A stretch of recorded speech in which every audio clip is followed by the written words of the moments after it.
Baik, saya lanjutkan. Ini merupakan penjelasan dari artikel yang kedua ya. Ini sebenarnya bukan artikel dari jurnal, tapi dari semacam proceeding yang sudah dikompilasi ya dalam Senaspro 2016 atau Seminar Nasional dan Gelar Produk pada tahun 2016 oleh UMM. Ya, jadi ini juga terkait dengan pemanfaatan tumbuhan untuk alat rumah tangga, bahan bangunan, dan kerajinan. Judul yang dimuat dalam proceeding tersebut adalah etnobotani tumbuhan penghasil bahan bangunan, kerajinan, dan rumah adat masyarakat suku Sambori, Kabupaten Bima, NTB. Ya, ditulis oleh peneliti dari UMM atau Universitas Muhammadiyah Malang.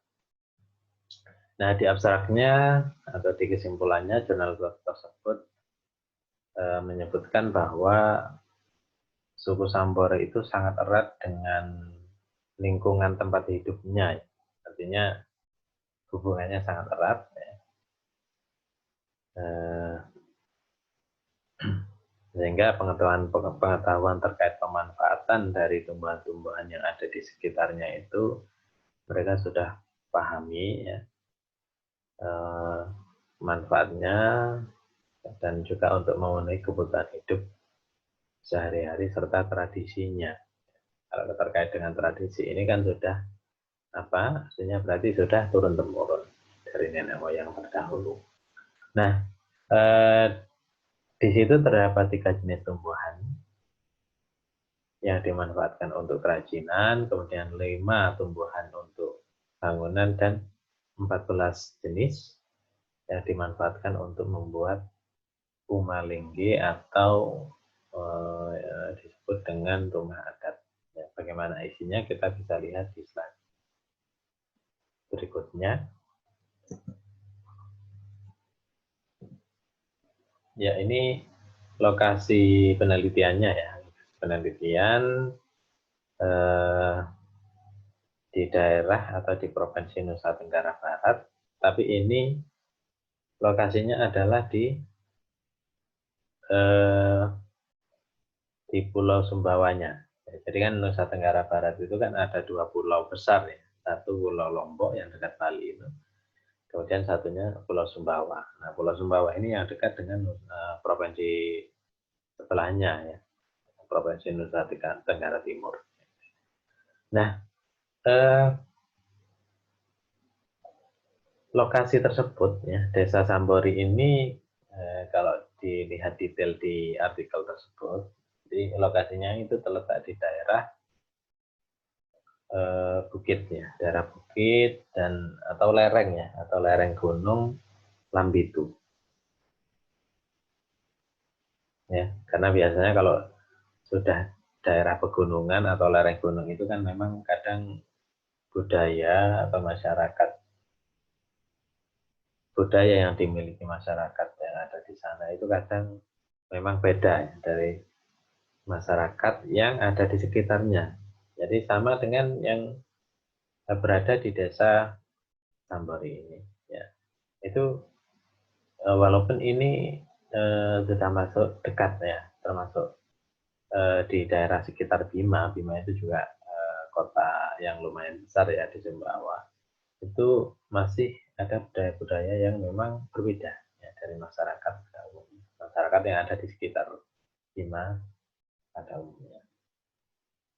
Oke, kemudian metode yang dipakai sama seperti artikel sebelumnya, yaitu wawancara ya, dengan menggunakan informan-informan, wawancara menggunakan informan-informan, dan ini informannya itu harus merupakan tokoh masyarakat, tokoh adat, atau aparat desa. Jadi tidak sembarangan memilih respondennya atau memilih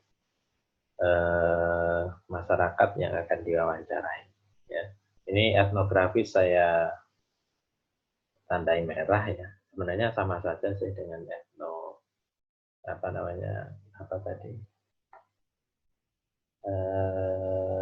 model interview ya. Cuman yang disebut dengan etnografis ini, kalau yang tadi kan langsung jelajah, ya mirip-mirip sebenarnya. Kalau etnografis ini lebih menekankan ke apa, manusia ya, manusia di lingkungan sekitar, manusia dengan lingkungan sekitar. Mirip lah ya, atau teknisnya ya, teknis di lapangan ya sama menggunakan interview. Nah, kemudian jumlah responden yang dipilih atau jumlah responden yang terpilih dengan kriteria yang ada ini, maka jumlahnya sekitar 30 orang yang terdiri dari 25 laki-laki dan 5 perempuan. Dan semuanya sudah memenuhi kriteria ini. Ya, entah tokoh masyarakat, entah tokoh adat, ataupun aparat desa yang memang sudah paham terkait budaya yang ada di sana. Ya. Mungkin langsung saja kita lihat datanya bagaimana. Ya, ini data terkait dengan tumbuhan yang digunakan oleh suku Sambori untuk bahan bangunan. Jadi bahan utama yang dipakai untuk bahan bangunan adalah kayu jati. Ya, jadi memang jati ini memang kualitasnya bagus ya, kuat gitu ya. Karena itulah kalau tadi kita membahas di daerah Jawa Tengah, mereka juga menggunakan kayu jati. Di sini pun juga mereka menggunakan kayu jati di Pulau Sumbawa ini, terutama di atau pada suku Sambori ini, yang digunakan oleh suku Sambori. Nah, manfaatnya atau pemanfaatannya untuk membuat dinding, tiang, pintu, dan jendela.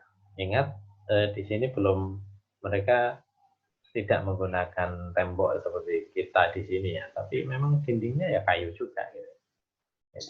Nah, tumbuhan lain yang dipakai itu adalah kelapa, mahoni, sengon, dan nangka, sama seperti yang tadi.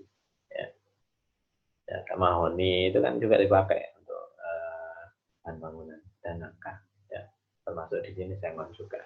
Sudah banyak petani yang membudidayakan.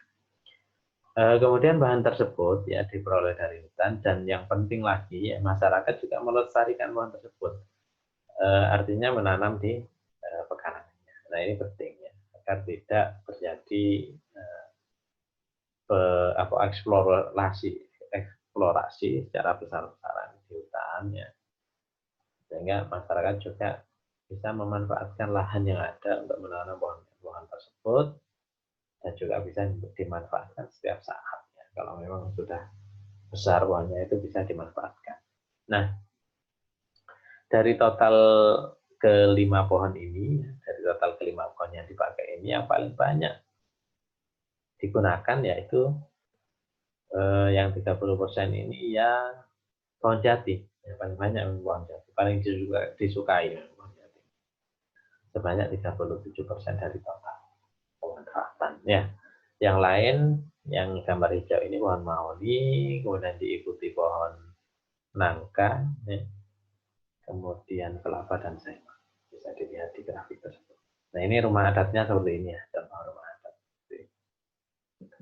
Oke, kemudian pemanfaatan tumbuhan untuk kerajinan ya oleh suku Sambori bisa dilihat di sini. Karena suku Sambori ini sangat sederhana, jadi semuanya ya serba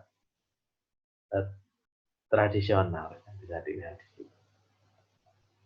Nah, tanaman-tanaman atau tumbuhan yang digunakan untuk kerajinan yaitu daun lontar di sini, kemudian daun pandan, dan daun bambu.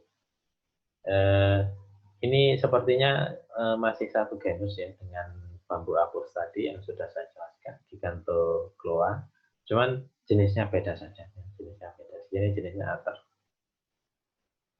Ya, tapi bisa di cross check ya, apakah ini benar sama gitu ya. Bisa di cross check karena kadang satu spesies itu kadang memiliki nama alias. Itu banyak dijumpai di tanaman. Jadi nanti kalau di sini kalau kita melihat tulisan ini atau nama ini beda jenis ya dengan pring apus tadi, tapi bisa di cross check lah ya di website taksonomi tumbuhan atau website sistematika tumbuhan. Nah, kemudian hasil kerajinan yang dihasilkan oleh mereka, ya, hasilnya berupa tikar, kemudian saduku atau pula, dan sebagainya. Ini bahasa sana ya, bahasa suku Sambori, bahasa lokal ya, yang artinya tempat nasi. Kemudian tas, dompet, dan yang lain. Yang ini pada akhirnya juga akan dijual untuk keperluan sehari-hari. Ya. Kemudian bahan untuk kerajinan tersebut itu didapatkan dari hutan, kemudian mereka juga mendapatkannya dari pekarangan rumah. Ya, jadi ada dua sumber ya, satu hutan, dua pekarangan rumah. Nah, kalau kita melihat kalimat ini, berarti apa artinya? Berarti sebagian besar mereka itu memang lahannya sangat luas ya.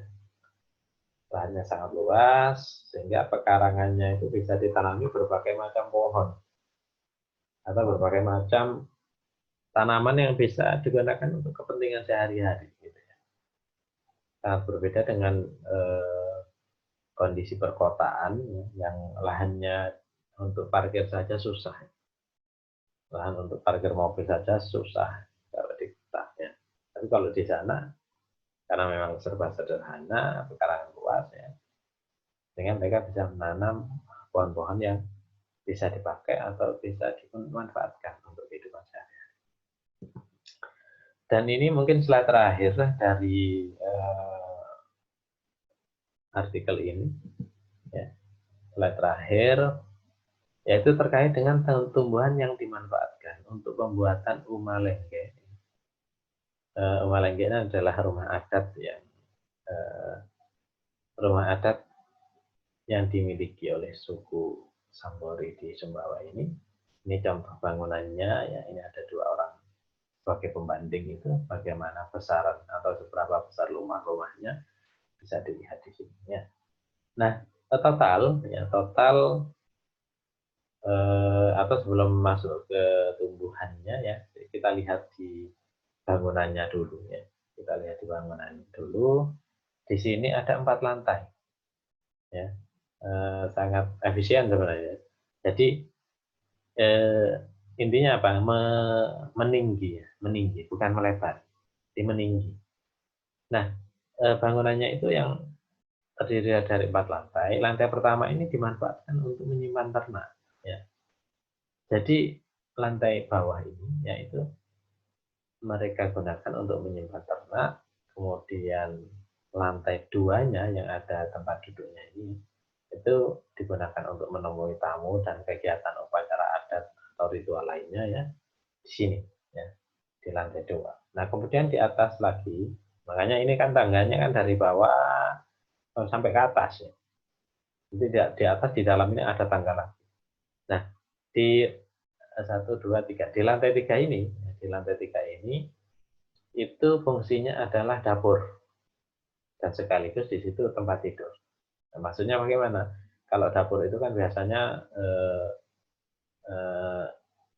aktivitasnya kan pagi, siang, sore, dan agak malam. Jadi untuk makan itu. Nah, kemudian malamnya ya bermanfaat atau dimanfaatkan ya untuk tidur. Jadi dapur dan tempat tidur itu jadi satu lantai. Nah, kemudian yang terakhir ya terkait dengan lantai paling tinggi atau paling atas ya itu dimanfaatkan untuk menyimpan bahan makan. Padi, palawija, umbi-umbian itu disimpan di paling atas ini. Ya. Jadi ada 4 lantai. Kemudian untuk membuat bangunan ini yang diperlukan ya tadi sudah disebutkan yaitu sekitar 14 jenis kayu, kemudian 3 jenis tali ya, yang berasal dari serat pohon. Nah, bisa dilihat di situ jenis-jenis pohon yang dipakai ya untuk bangunannya ya ada bambu, ada randu, ada jati, sengon ada enggak? Ya ada akasia, sengon, kelapa, kemudian nangka, mahoni, uranti ya, dan pinang. Yang kesemuanya dipakai untuk bahan bangunannya. Kemudian untuk tali temalinya yaitu menggunakan serat-serat pohon dari rotan, kemudian kalimon dan bulu nau. Nah, ini nama lainnya adalah heju. Nah, proses pembuatannya ya kita sudah paham lah kalau biasanya masyarakat adat itu kan menjunjung tinggi gotong royong. Di sana juga ada ya di daerah yang ditempati oleh suku Sambori ini, gotong royongnya dikenal dengan istilah Karawi Kaboju. Ya, Karawi Kaboju karena makin banyak yang membantu, ya, tentunya kan rumahnya makin kuat, kemudian makin apa namanya, ya, kan makin banyak tenaga kan makin apa ya, makin bagus lah hasil kreasi mereka ya, hasil pembuatan rumah adat ini. Nah, kemudian juga ya, biasanya kan mereka juga melakukan ritual doa setelah apa namanya, selama membangun Pumalengke. Ya. Dan ini tabel gambar 6 bisa dilihat di situ diagram Venn gambar 6 ini persentase kegunaan tumbuhan untuk pembuatan Pumalengke ini bisa dilihat di sini. Paling banyak itu digunakan untuk yang ungu ini papan dinding, ya, papan dinding. Jadi papan dinding itu ya ini kemudian atasnya ini mungkin ya, tapi tidak begitu jelasnya. Ini yang paling banyak memakan kayu ya sekitar 20%. Dilanjutkan dengan bukan ini ya, yang hijau pintu ya. Yang paling banyak digunakan adalah pintu ya sekitar 27%. Kemudian papan dinding 20%, sisanya 13% dan 7%. Yang 7% ini tiang penyangga bisa dilihat. Ya. Kan hanya 4 yang dipakai. Kemudian atap juga sedikit gitu ya. Oke, mungkin itu yang bisa saya sampaikan untuk artikel atau proceeding dari UMM ini ya, dari UMM yang terkait dengan pemanfaatan tumbuhan oleh masyarakat suku Sambori di daerah Sumbawa, dan apa maksudnya daerah Sumbawa yang termasuk dalam kawasan Kabupaten Bima, Nusa Tenggara Barat. Ya, saya stop dulu biar file videonya tidak terlalu besar sehingga bisa dikirim di